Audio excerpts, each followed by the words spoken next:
floor is yours. Thank you so much.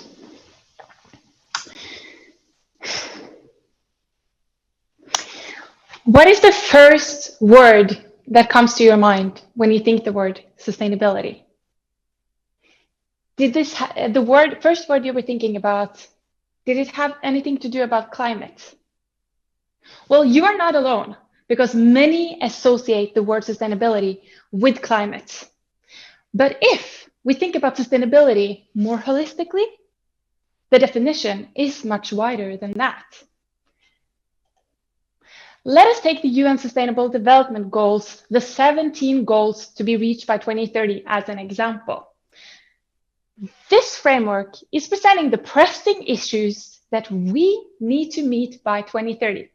And as you can see, the goals are equally as much about people as it is planet. In fact, many would even argue that all of these goals are about people or social issues, because the climate crisis will have a drastic consequence on humanity.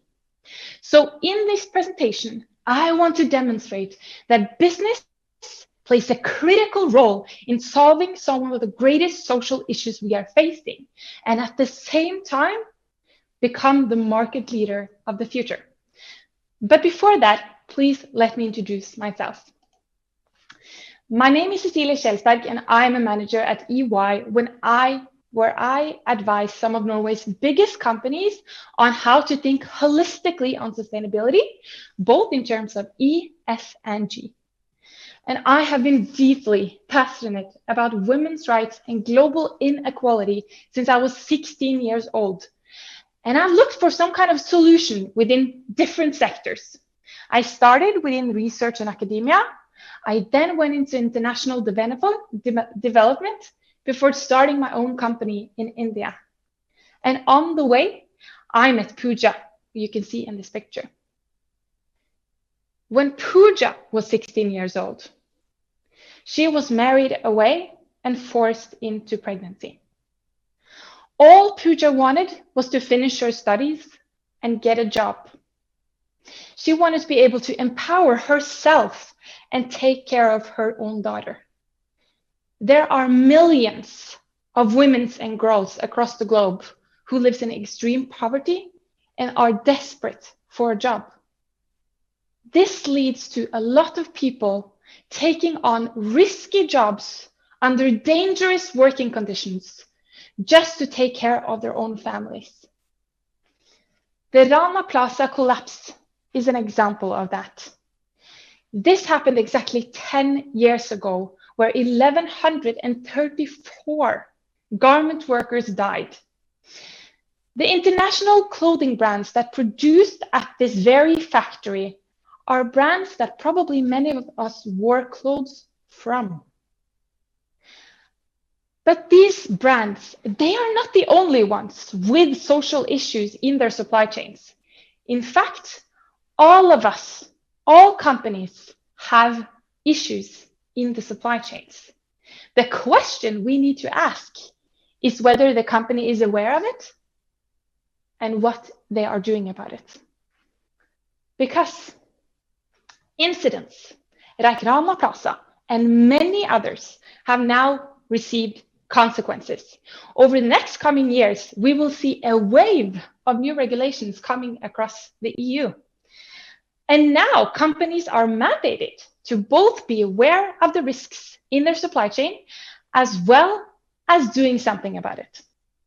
Okay, so we will see increased expectations from governments, but we will also see increased expectations from investors. We are seeing that the investors are now asking for companies' footprint both on people and planet. We are also seeing that customers, they are willing to pay more to understand how their products were made and what working conditions the suppliers were under. They want transparency. They want to hear the story about Pooja. Okay, I know that laws not necessarily are associated with improved profits, but I want to argue that this time it's a little bit different, because these laws, they are shaped to create a world where businesses can grow sustainably, to shape a new paradigm where businesses are transparent about how they are impacting the world and how the world is financially impacting the company. The laws are not about punishing companies for what they did wrong. They are facilitating for future fit business models. Okay, so I'm going to show you 2 examples, but before that, I would love to hear from you. So if you can all take up your phones, push slido.com and enter this number here.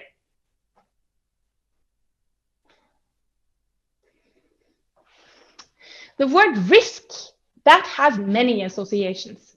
So if you can come up with another word or a synonym for risk and type it into your phones, please. Go ahead.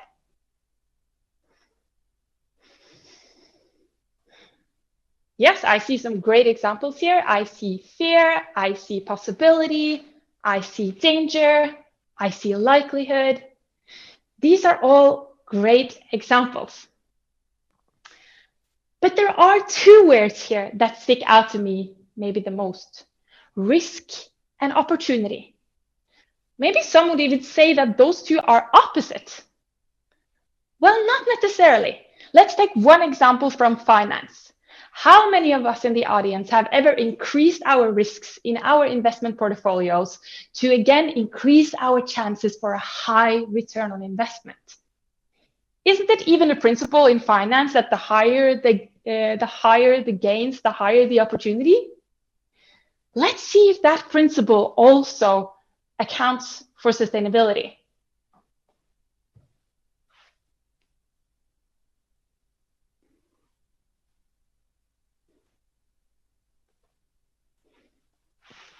Ørsted is a Danish company who is a leading market leader within renewable energy in Denmark. Today, they are getting most of their energy from offshore wind, but that was not the case 15 years ago. They received most of their energy from coal. Okay, so we're thinking back at our framework. Ørsted had a negative impact on the planet, and that again led to a negative financial impact on their company. The stocks had started to fall and their investors demanded change. So Ørsted decided to change their risks to an opportunity. They saw that the market was changing and they wanted to be a part of the solution. So they transformed their business model to become future fit. Okay, let's have a look at one more example. Norwegian Hydro is the leading provider of aluminium globally. Most of their production happens in Brazil. And in 2018, local communities started a rumor that there was pollution in local rivers near their communities. There was a lot of tests proven, and it was never proven that there was any pollution. But the news had spread to all over the world. Hydro lost millions, hundreds of millions of dollars. So they had to make a plan, and they did it according with the coming regulations.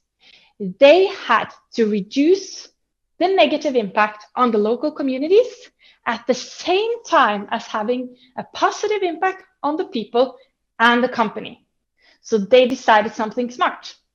Now they are going to implement skills trainings for 500,000 community members by 2030. And why is this so smart? Because they will create a bond, a more trusting bond with their local communities and suppliers. At the same time, they will become an attractive employer in the future, and they can create more transparency in the production with more stories. Okay, I've given those 2 examples. Now let's move the focus back to us. At this conference, we represent 46 countries and over 500 unique types of businesses. Our companies might be based in specific locations, but our supply chains, they reach to every part of the world. So I want us to stop for a second and imagine that we are a worker in the supply chain of either our own company or someone else you can think about. Go ahead.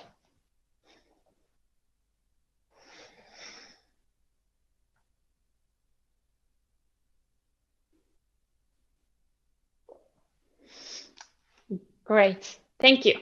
So now I would like for you to share with your neighbor, what you were thinking about and how it made you feel. Go ahead.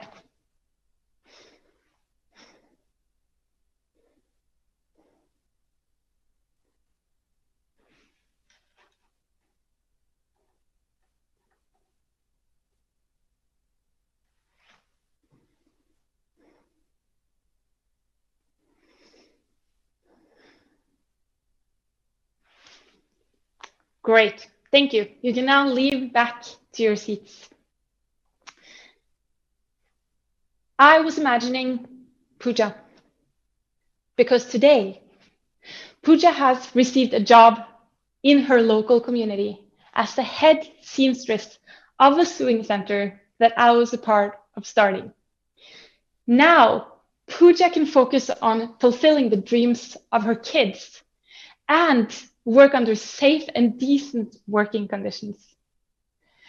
I am wondering if Pooja or any of the workers that you were thinking of were here today, what would they say? I think that they would wish for us to continue this conversation today with the people we meet at this conference, but particularly tomorrow with the change makers of our organization.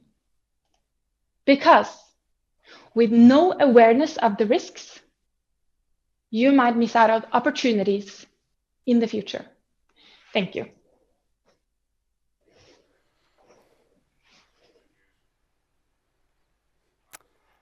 Thank you so much, Cecilia, for that excellent presentation. I could not think of a better keynote on International Women's Day than your speech. Thank you so much. You made our day. But now I understand that one of our judges, I believe, is it Hans, that has a question for you. Hans, the floor is yours.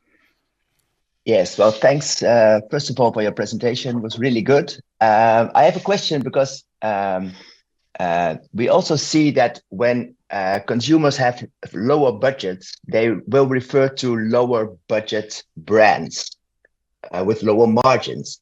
Is the idea you share with us, is that also possible for the real low end of each market? Because otherwise, because they will have to make sure that every euro or every cent counts. Is it possible to still do that? Do you have an example of that? Do you then mean that when consumers have low budgets, they will choose cheaper products? Yes, in general, we know that cheaper brands are not as good as the other ones in being super sustainable, because it will require extra budgets. Are there also some some brands on the lower end of the market that are really doing very well here? Yes, that's a great question. And yes, absolutely.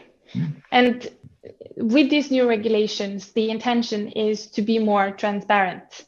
So, and as I showed, for example, the example of Hydro, when incidents happen, that's when you start to take it very seriously.